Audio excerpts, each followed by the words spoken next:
Hi, my name is Patricia. I'm owner of Patricia's Cake Creations. Today I'm going to show you how to fill a cake. So the important thing is to take a little bit of buttercream and spread it on the cake board. Why, you ask? It's like glue, okay? And now, here's the trick. Put the flat side of the cake. Now, what we do, we actually bake 3 separate layers of cake for every tier of the cake. Why? Much more consistent, less crumbs. It bakes out flatter. We just trim off the little bit of a hump. We put it flat side down. And here's the trick. You don't want a lopsided cake. So you want to put your fingers, kind of measure it to see if you've actually centered.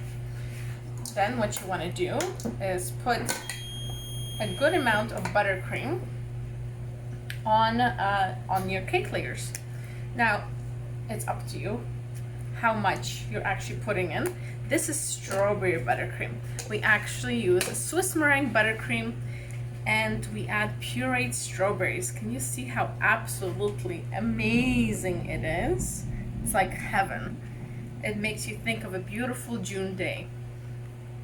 So you kind of use this part of your spatula to spread the buttercream around. And you use your other hand like a DJ on the turntable and kind of scoop off the excess.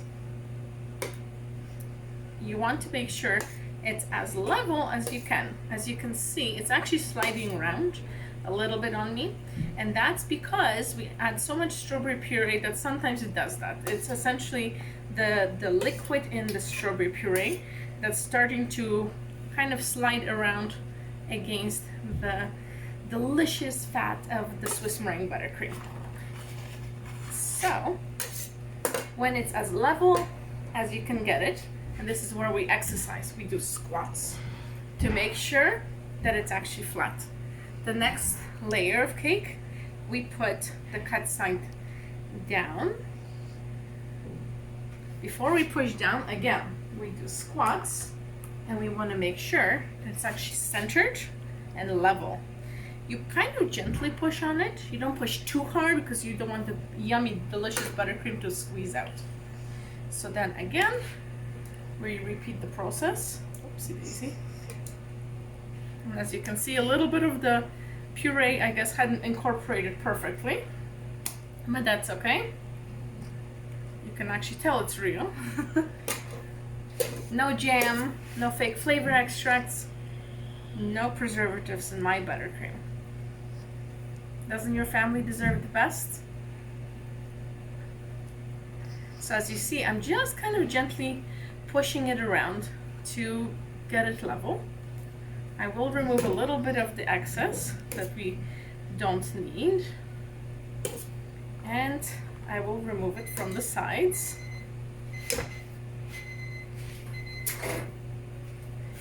Multitasking, something in the oven while something's getting filled. It's the best way to bake. So again, we want to make sure that it's as level as possible because we don't want any humps. When someone cuts a layer, you want to have a nice, even looking slice. So again, we do our squats, we see if it's perfect, and again, we put the nice perfect side up, gently push to adhere. And what I usually do is I just run the spatula on the outside of it. Now this particular cake is going to get piped, so because we're piping the cake, we are just going to coat it very lightly with the same buttercream we'll be piping with, which in this case is strawberry. It doesn't have to be perfect as long as it's even. So you kind of want to use an offset spatula for the top of the cake. This is the one that's kind of bent looking. And it should be the correct size for the size of the cake. So you don't want to use a little tiny one. And as you see, the excess, I've just kind of capped it off and put it to the side of the cake. Here you just want to level it off, even it out, And again, it's just a movement like this.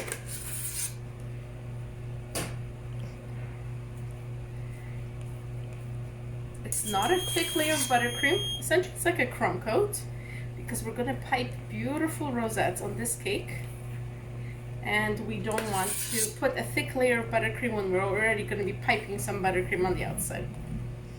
So there you have it. I run it on the side just to make sure that it's even. I clean off the top edge.